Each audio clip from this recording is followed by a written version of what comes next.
عورتوں سے کثرت سے بات چیت کرنے اور ان کے پاس زیادہ دیر بیٹھنے سے پرہیز کریں۔ اگر تو 10 برس تک بھی بھوکا رہے اور تیرے پاس کھانے اور پینے کے لیے کچھ نہ ہو تو پھر بھی علم سے منہ نہ موڑ۔ عام لوگوں کے سامنے آواز اونچی کر کے مت ہنسا کر اور نہ ہی بلا وجہ لوگوں کے سامنے مسکرایا کر، اس سے تیرے ریب میں کمی آئے گی۔ مصیبتیں جو تم پر نازل ہوتی ہیں تمہارے گناہوں کا نتیجہ ہوتی ہیں۔ اگر لوگ تمہیں کسی مصیبت میں نہیں ڈالتے تو تمہیں بھی چاہیے کہ تم بھی انہیں کسی مصیبت میں مت ڈالو۔ بخیل شخص کا دل نہیں ہو سکتا اور نہ ہی اس کی گواہی قابل قبول ہو سکتی ہے۔ گھٹیا اور ذلیل لوگوں سے دوستی کا ہاتھ مت بڑھائیں۔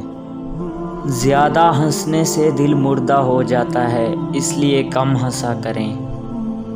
اپنے پڑوسیوں کی دی ہوئی تکلیفوں کو برداشت کرو اور ان کے ساتھ بھلائی کرو۔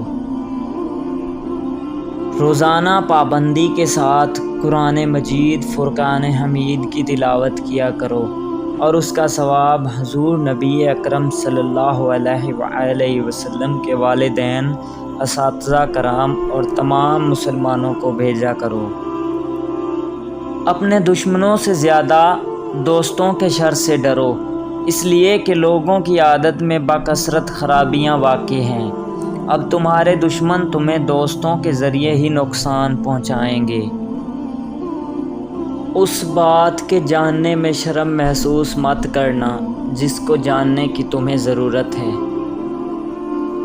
جب تمہیں اس بات کا یقین ہو جائے کہ تمام اہل خانہ کی ذمہ داری اٹھا سکتے ہو تو فوری شادی کر لو، فائدے میں رہو گے۔ وہ بندہ کبھی ناکام نہیں ہو سکتا جو اپنے یہ 4 راز چھپا کر رکھے: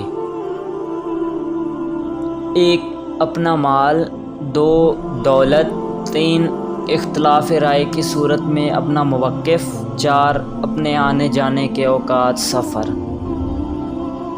مساجد یا بازار میں بیٹھ کر کھانے پینے سے مکمل اجتناب کرو۔ اسی طرح عام پانی پینے کی سبزیوں سے، عام بازاری پانی پلانے والوں سے پانی لے کر پینے سے مکمل پرہیز کرو، اس لیے کہ وہ صفائی کا خیال نہیں رکھتے۔